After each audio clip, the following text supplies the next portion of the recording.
All right, this I'm a little new to this now. This is the Nag Hamadi Library, and it's really the oldest books that have ever been found, and they were wrapped up well, they were in a jar, and they were wrapped up tied up in this jar until 1945 when they were discovered, and they've been translated, and they're the earliest written words of the disciples, and these are the actual words of John, the brother of James, who are the sons of Zebedee and so forth. I mean, it's extremely detailed, and it gives a whole different slant on things. It doesn't change, to me, Jesus and God and Mohammed and Mother Mary, Virgin Mary, and the tenets of the Christian faith, but it shows the relationship between, you know, the good side of society and the bad side of society, and I'm trying to work that out now. But I think there's a side of society that causes carnage and problems and chaos and actually creates these blood sacrifices and so forth, like down in South America. They had these dragon-looking creatures that were apparently, according to this, the bad guys. Now, you know, we all know that there's a problem, there's a fight between good and evil, something's going to happen. I believe in Jesus and I believe in God, and the reason I believe in Jesus and God and Mohammed and Adam and all that stuff is because Adam went to heaven, he met with God and Moses and Jesus, and I think it was 14,000 prophets, and went all the way up, met the whole crew. And he's buddies with Jesus, they're friends, it's not a problem here. But when he came back and he said, I met Adam, and he's 90 feet tall. And I have fossils that are clearly that tall of humans, and I've had them DNA tested, mitochondrial DNA, and it's absolutely 100% human. So all I can say is I'm going by factual evidence, and I go back to the earliest written text, because I don't think they just sat around having a good time writing stories about Superman and silly things like that. These were written in extremely careful ways, and they were written in the most difficult circumstances and under the best conditions that were possibly available at the time. And then they were stored, and then they were carefully cared for, these things. You know, I mean, these guys apparently got killed or something happened, but in most cases, you know, religious figures and religious institutions are extremely careful about the way they present their data.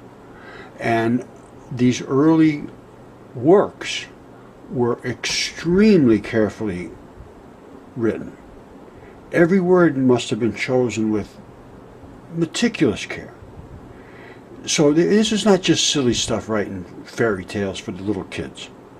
They saw something they could not explain, and maybe they could explain it, I don't know, but these are the things that I'm reading and trying to understand, and I do see in these stories something that makes sense. And it makes sense because of the giants, and the Bible was the only one that I can find. I mean, everybody talks about giants, yada, yada, yada. However, the Bible in 6.4 in Genesis says there was giants in the earth in those days. Giants in the earth in those days. And that is 100% exactly correct. And they're the only one that talks about that. There were giants. And then, of course, they go on because it's kind of hard to talk about it. But they admitted it. Now, not only that, I go along with the fact that Jesus was brutally killed. Terribly, terribly, maliciously destroyed, and as the reason was that it had to be that way for us to pay attention.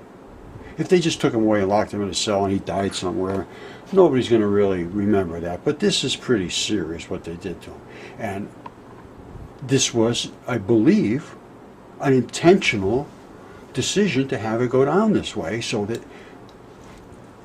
his suffering for us, his death and major suffering like this was for us, for our sins. He's right. That's right. Exactly what it was. And he did it so that we would pay attention. We didn't pay attention that well. So here we are back in the soup, and I think it's time that we're going to pay the price for it, because I don't think God's real happy.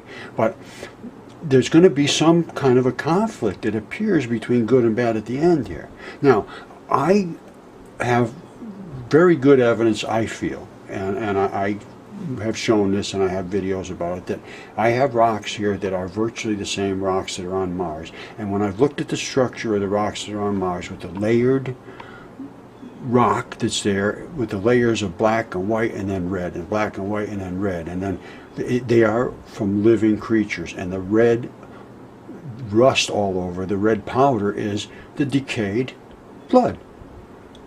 It was a living creature, and we here on Earth are as well. And I have rocks here that can demonstrate this, and are tested, and are blood. So what we have is what we have. Now, there's really no question as to what I see here versus what's on Mars. The spoon that's on Mars is a tendon implantment. It looks just like a spoon, and it's got a stalk on it that's going into the ground, into the blood, really, because it's a connective tissue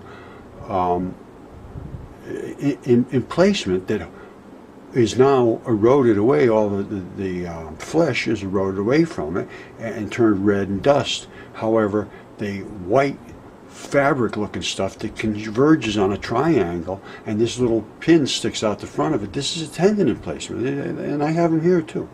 So at any rate, what I'm getting at is I'm trying to make sense of this whole thing, and the planets appear to have all been alive, and the only one that's dead now is Mars, and Mars has no magnetic field anymore. It's the only one that doesn't have a magnetic field, and you can see from rover pictures it's pretty dead.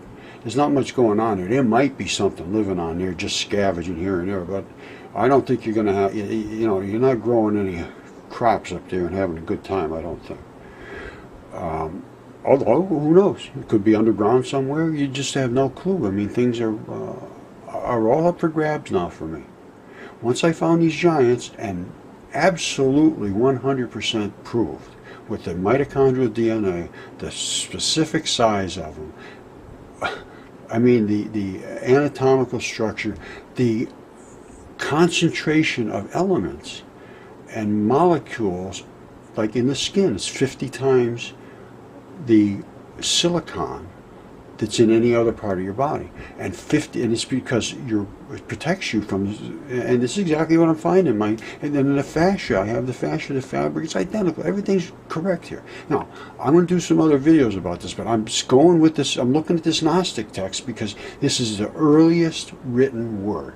Now, I know that after the Bible was looked after a little bit here and there, they made some changes. I don't want to talk about this, I don't want to talk about that. Enoch's out.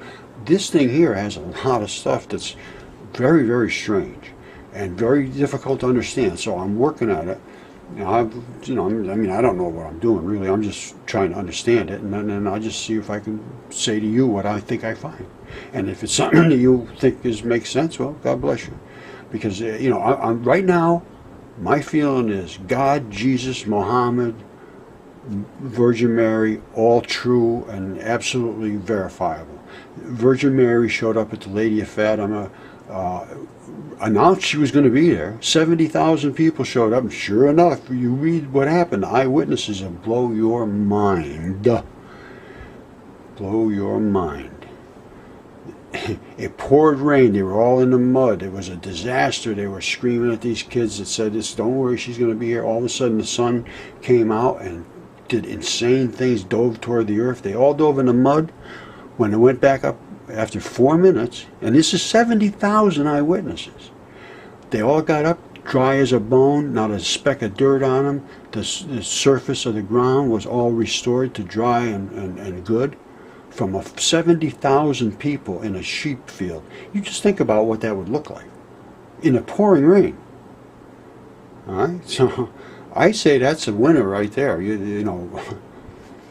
And I believe that Jesus and God and all that stuff is going on, and I think Mohammed saying that he went up to heaven. I believe that 100%. He came back, he said Adam was 90 feet tall, and that we all go to heaven at 90 feet tall. I believe that 100% because I have evidence to show that those creatures existed.